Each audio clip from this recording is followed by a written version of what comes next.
Hello Aries, welcome to the Plaid Sheep Oracle. I'm recording this on Sunday, July 14th, 2024. And tomorrow, the 15th, when this will be posted, Mars will form an exact conjunction to Uranus in Taurus. So Mars is your planet, your guide.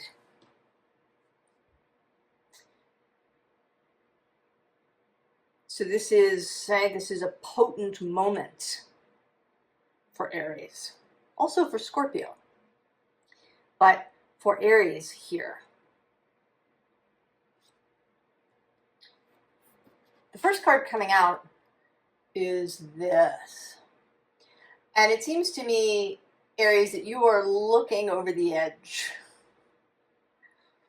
that you've been asked to jump. And you're looking over the edge with some trepidation, or at least with some hesitation. And it may be that you have to leave these two things behind, these circles, these discs, whatever they represent for you. You are being asked to leave them behind. And it may be that this is partly what's making you hesitate. Also, perhaps it looks like a long way down.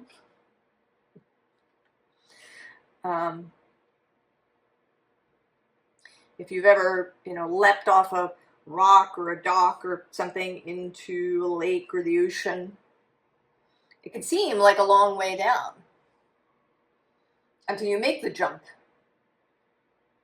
and see that it's fine, that the water catches you.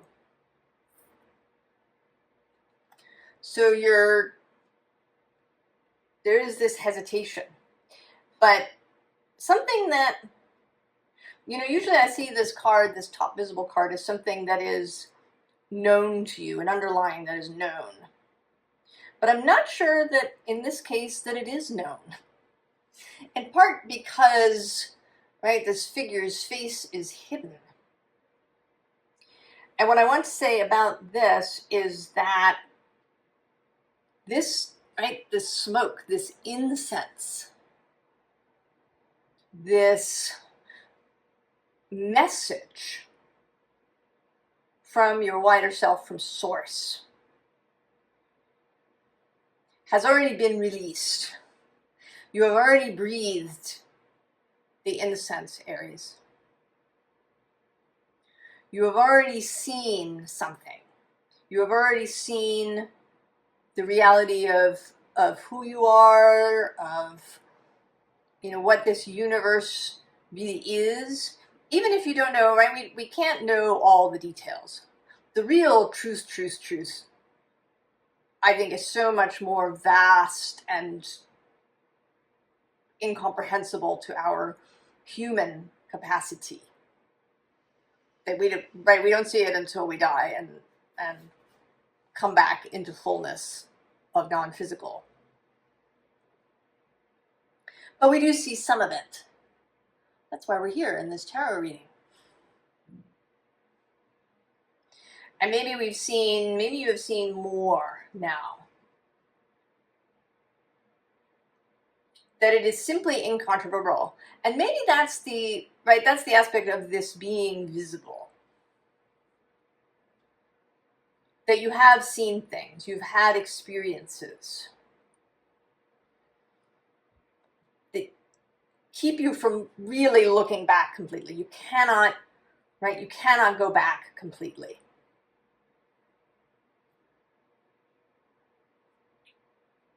You cannot unknow what you know. But there is still a hesitation because it may feel, the card under this one is this Actinide series card. And this always seems as if he's a little worried that this whole tower is just going to roll down and collapse. So there may be some aspect of yourself that is still at odds with this. that would like more firmness.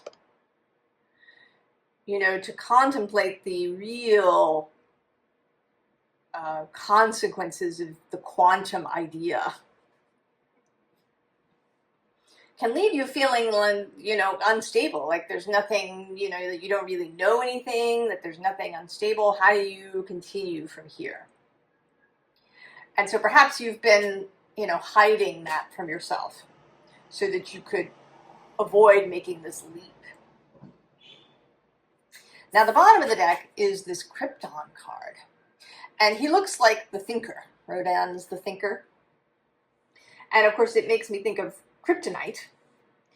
And Aries, one of Aries' kryptonites, maybe the most insidious one, is overthinking.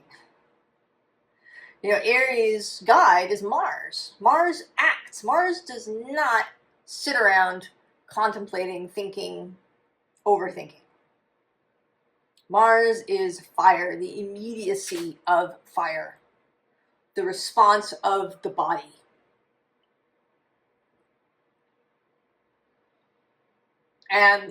But Aries is also associated with the head. And we can, right, as I have an Aries sun, we can get stuck in our heads, overthinking. Also, you know, really wanting control. And in our society, that often comes through thought. That we can think our way into control. So that is, right, that's the kryptonite. And here, I kind of want to say that these cards are actually, the top and the bottom, are coming out flipped.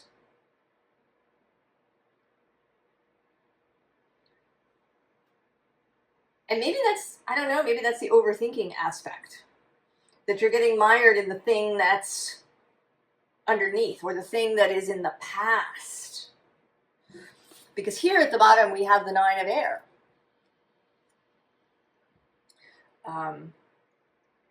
You know, showing up as, by all of these bees buzzing, so many thoughts, anxiety,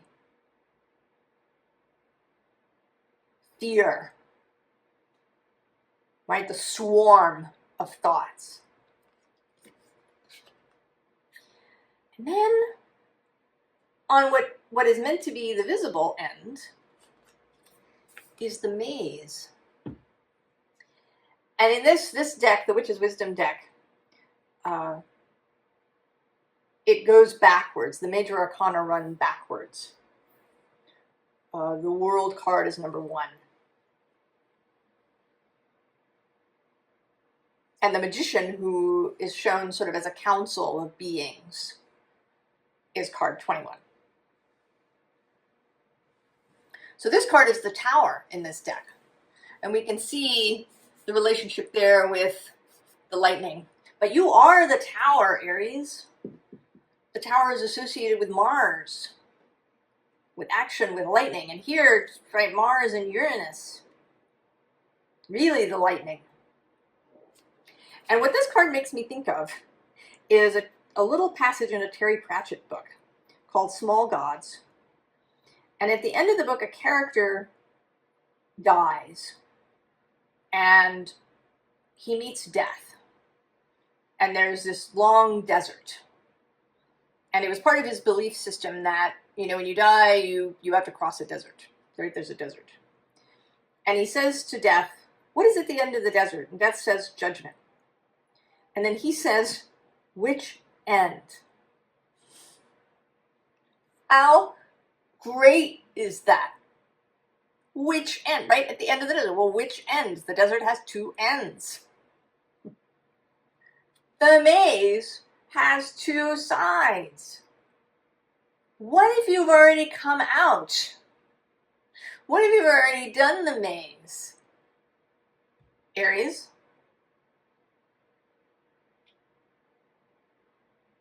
And now you sort of got turned around and you thought, oh, there's another maze. But no, that's where you came out. Turn around. Aries? Because the next card is rebirth. And then actually the shaman, right, with his blindfold on. Turn around, Aries. You're at the end of the maze. This end. There is no need of any kind to go back in there. Right? The thing that needs to be done with this priestess who sits in the judgment slot of card 20. What is at the end of the desert, Aries? Judgment. And here the priestess, knowing, understanding, connection.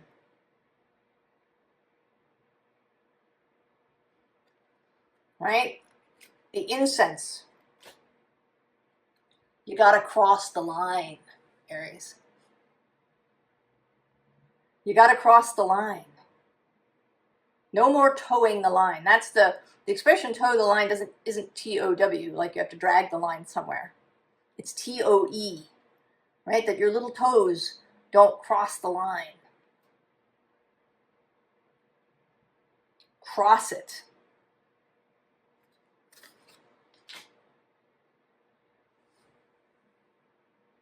Cross it. Leave whatever these two things are. Just drop them.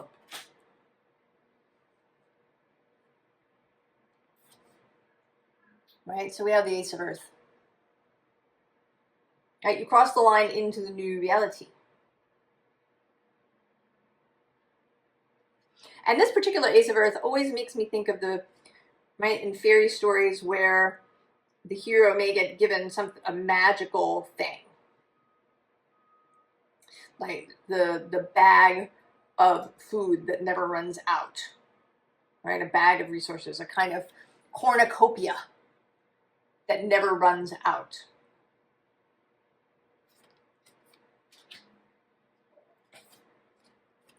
And then we have this Eight of Water,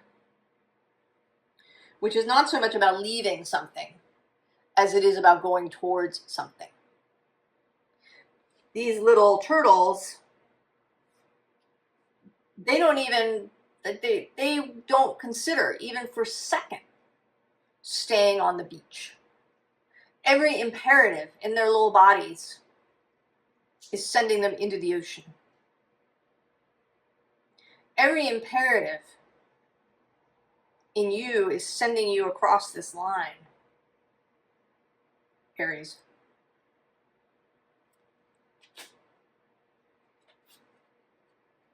Right, that leads to the Ace of Water, the Ace of Cups.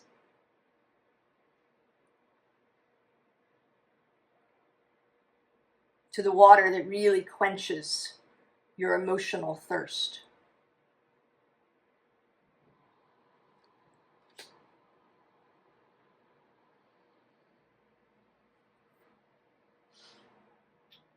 So then the next strangely available underlying is the Five of Fire. Yeah. All the stuff, imagining conflict, trouble, problems. Maybe you're thinking about the past, when I crossed the line in this way once before and there was all this trouble.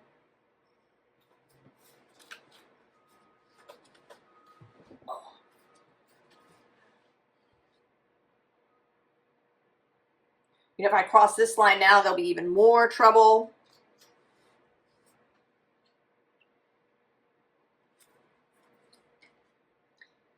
And then these obvious but unseen is the Queen of Air. Clarity. And clarity in particular about the Three of Water that sits below her. This energy of joy,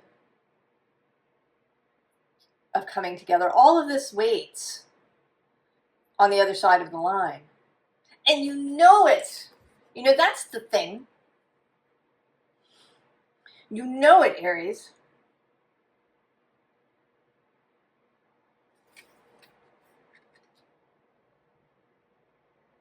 but you're not looking at it.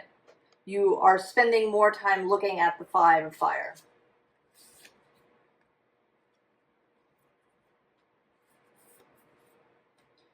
And the 9 of air. And so we have here the Chariot. And this is not you. This is this rushing Uranian energy that will make it impossible for you to not see these things. And of course, the more you resist, the bigger that showing might need to be. Often around astrology, we have fear of certain transits and aspects because they seem, especially when Uranus is involved, right? Uranus, Pluto, Saturn.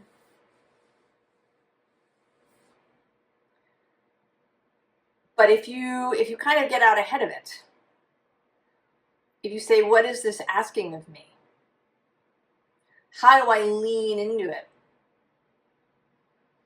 How do I support the change? This is a concept in herbalism too. I'm not sure why this is coming up, but I'm going to say it. So for example, if you have a cold or flu and you have a fever, that fever is doing a job.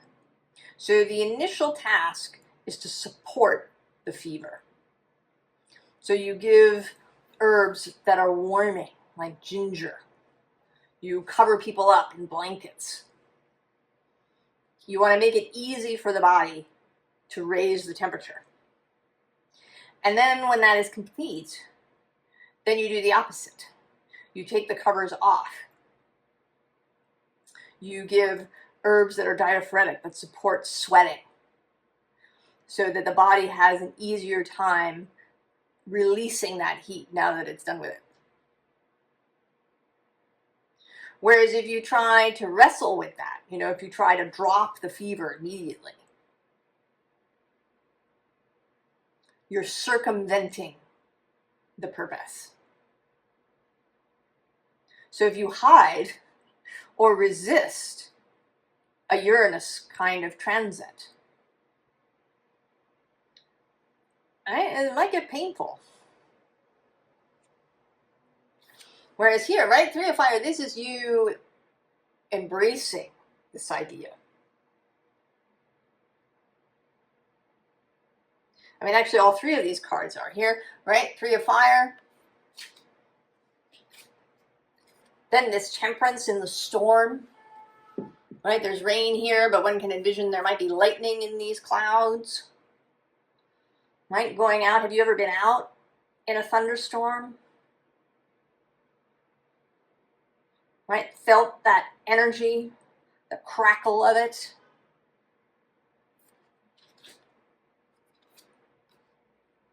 And then the Page of Fire.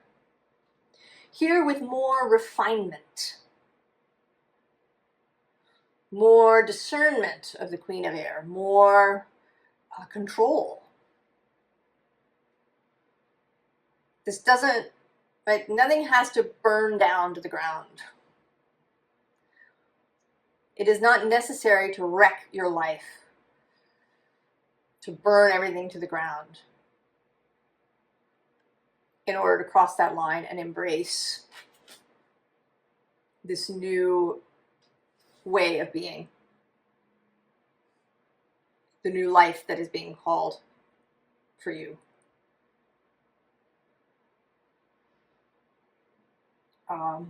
I think that, Aries, right, seems like it should be ready to rush forward into any change. But this is the flip side of sort of this thing, is that sometimes it's that need of action that's the krypton or the kryptonite. That We just want to be able to do something. And that isn't always the way. It may be, right, that changing your thoughts that you have habitually, changing some beliefs, is what's actually needed. That's the action step, is in that sphere. When the Aries body just wants to do something tangible. Right? To, start a business, or move to another town, or, leave a relationship, or form a relationship, or something. And it may be that that there has been this buildup ever since, well, possibly, maybe for a long time, but one possible place could be when we had those 2 Aries new moons.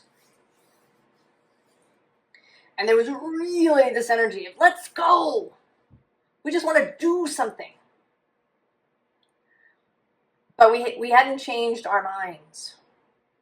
We hadn't changed our frame of reference, the way we looked at things, the way that we approached our lives. Just the new, right? Startitis. That can be an Aries kryptonite too, just starting things. We feel better. We just start something. And so we've been learning more about this underlying thing, the beliefs, the thoughts that are repetitive, the judgments that we make about ourselves or others.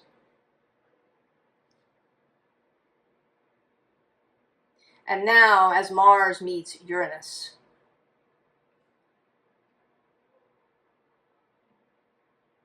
for the first time after those 2 Aries new moons,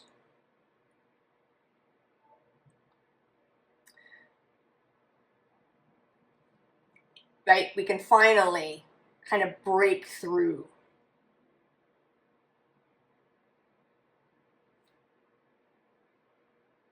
So then we get the roses. And I was a little surprised by this deck, but as I said to a client the other day, who was a little concerned about this Mars-Uranus aspect, from my perspective, Mars in Taurus is a lover, not a fighter. I have Mars in Taurus, so I really feel that.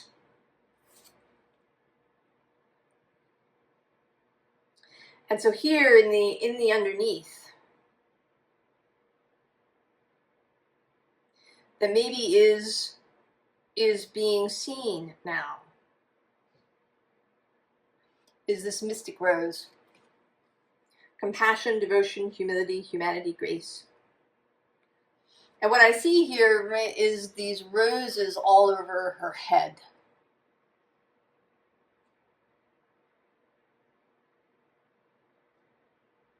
That part of what's been happening for you, Aries, and that maybe has felt new, unfamiliar. I don't actually want to say uncomfortable. I don't know that there may be some discomfort, but really I think it just feels unfamiliar.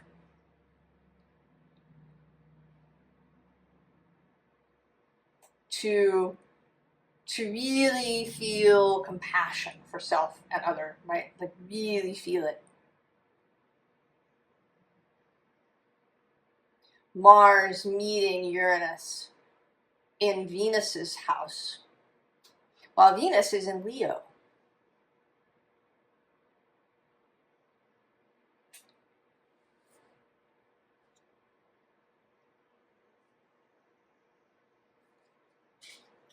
And then the seen unseen is the wild rose.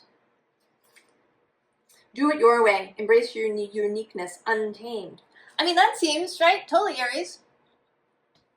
Why, right, why should Aries have a problem with that?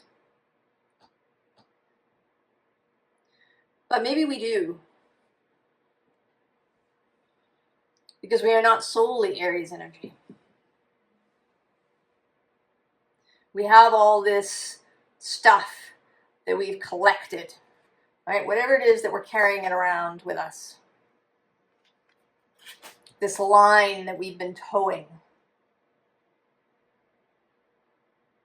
Even if we feel like we've been spontaneous or rule breaking in the past, maybe there's some rules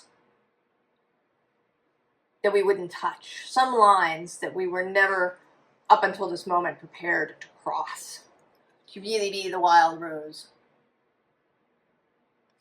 And below this we have Sophia, wisdom, divine plan, intelligence within, destiny, the blooming, the unfolding.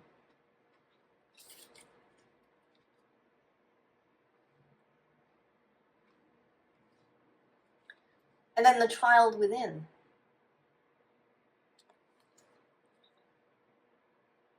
And not the inner child here,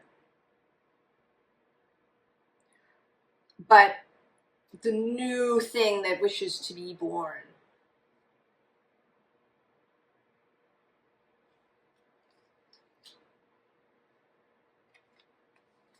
And then we have reunion, soul recognition, collaboration, partnership, friendship. Maybe really for the first time with others. Maybe for the first time it won't feel combative in some way. That you'll be able to be part of some sort of group. And it might be as simple as a single relationship, right? As a marriage, perhaps. Or your family.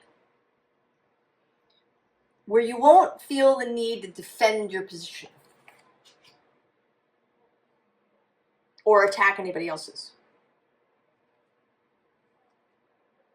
I certainly used to. I spent a good deal of my life really wanting to be right.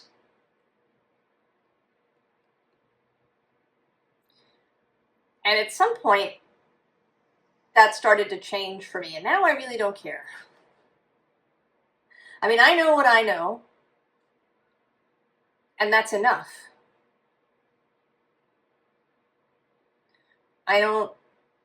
My rightness doesn't have to be seen publicly. No one has to acknowledge that I was right about something. Because often that may not be the way through into an expansion or an easing of something. Then we have lineage of the rose, moved by the goddess, Venus. Here for this soul call, gather.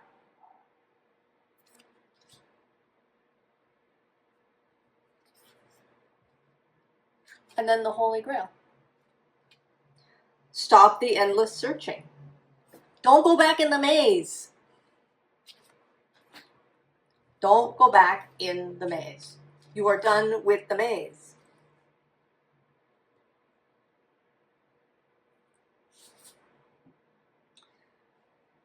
So then in the scene unseen is this Five of Cups. Possibly all the things that now are going to get rejected. Right? All the cups leaving behind.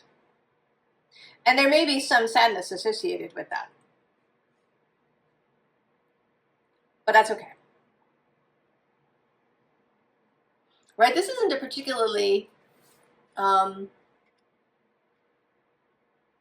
terrible Five of Cups. The Wild Unknown has this very, very sad Five of Cups with this poor, sad horse out in the rain. This is more matter of fact, right? It's just these 5 cups, we're just going to leave them. They're empty, or they have something in them that we don't want to drink.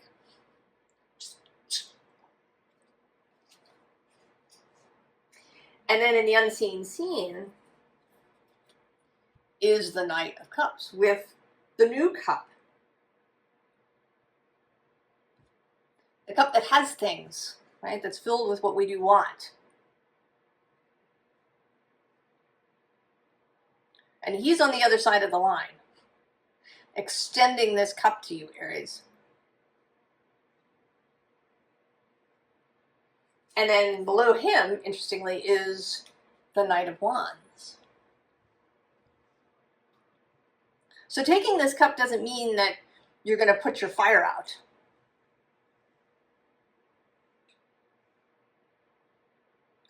Not, defending yourself, not fighting, doesn't mean that you just lie down like a rug.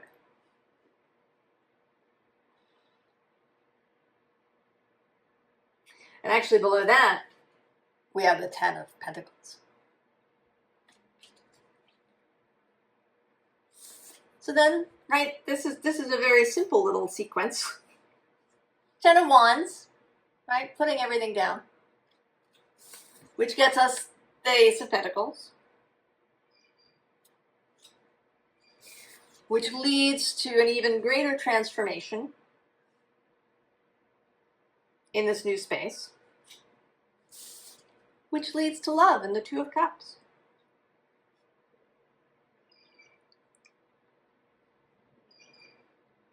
And I want to say that this is relationships in an entirely new way. Right? If you give up the need to be right publicly, or even privately, because sometimes it's also true that maybe you are right about something, but that kind of doesn't matter in somebody else's life. That actually a mistake can be useful. You sometimes see that. I mean, I personally have misread cards, and that happens with other tarot readers. They call something that's the Knight of Wands the Knight of Swords, or vice versa.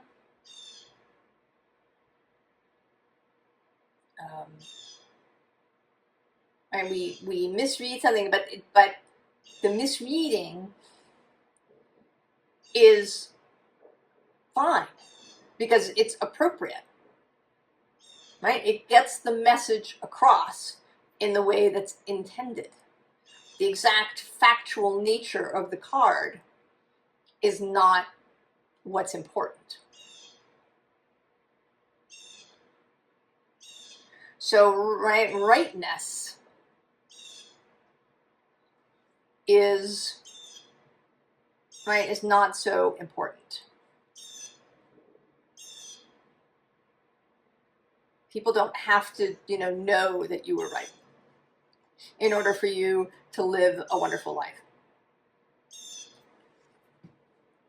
So what is the advice? In the seen unseen, we have the Ten of Pentacles. The acceptance of all of the goodness, the acceptance of the new space. How good are you willing to have it, Aries?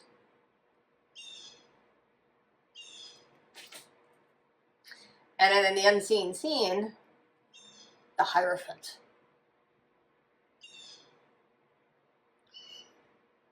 The personal authority. The fact that you are on the right end of the maze. And below that is the Chariot. Movement. Movement forward, and movement in a unified, integrated way, rather than forever fighting yourself. I want to do this, but I have to defend this position.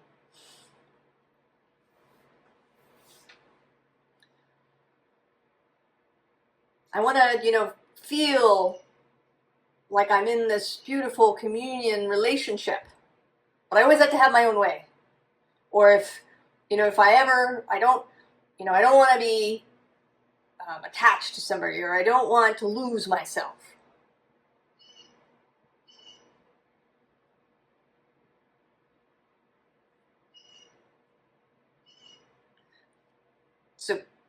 right? Understanding that these are false dichotomies.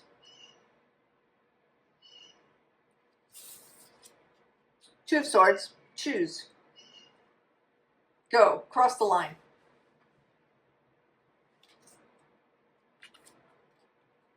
Page of Swords. Or I'm sorry, see that? Page of Wands. Right? Accept this.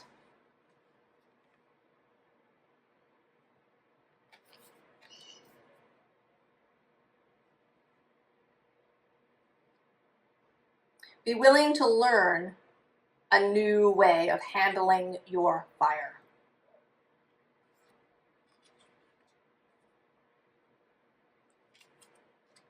And then the Empress, Venus. Right? She has been showing up in many of the readings. She and Leo. She is more prominent here. Mars is in her house. This meeting with Uranus is happening in her house. How good are you willing to have it? And then the Ten of Cups.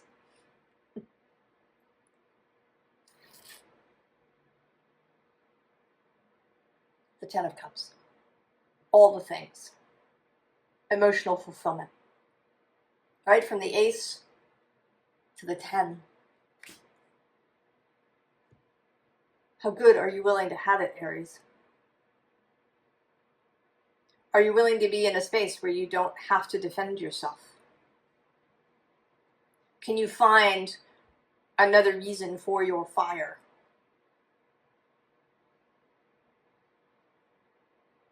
Right? You don't necessarily have to beat your sword into a plowshare. You don't have to become Taurus. But you find another way to wield that blade.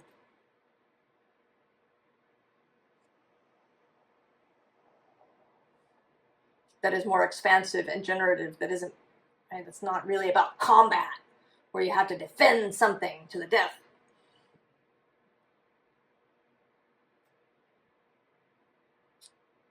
Or go round and round and round in your own head.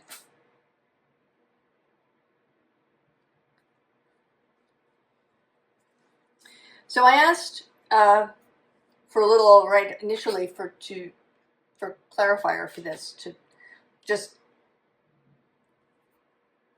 for my own purposes, but I think I will show it to you. So in this case, the two sides, the seen, unseen, and the unseen seen, are the Three of Cups and the Hermit.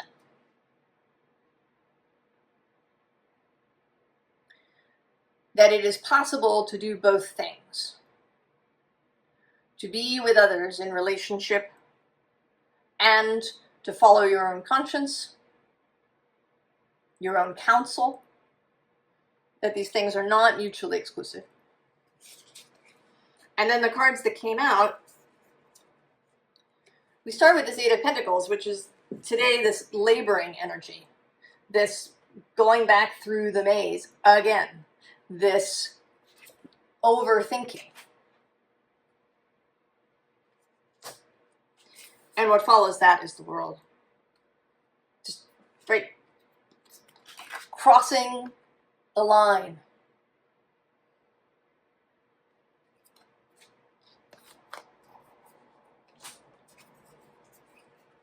And then the Six of Wands. Yeah, victory. Seeing.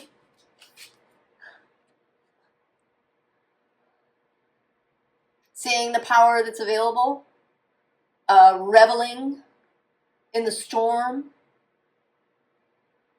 Reveling in the new download of energy that comes when you're not perpetually defending yourself.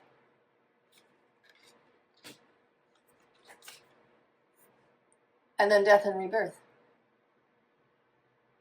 And actually we do have death.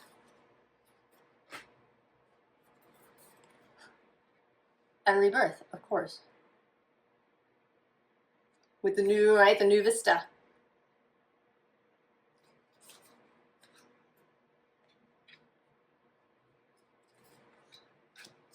You don't have to go through the maze again, Aries.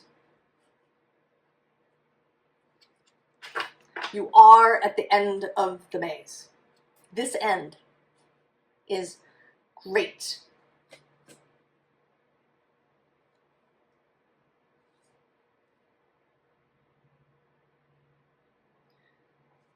Right? Crossing this line will give you new challenges, challenges that are more expansive and beautiful and fun and joyful and communal, rather than the than challenging yourself over and over again to the maze.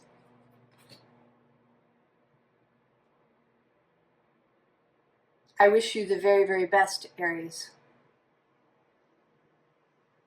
I hope that you will embrace all of this beauty. And I will see you next time. So long.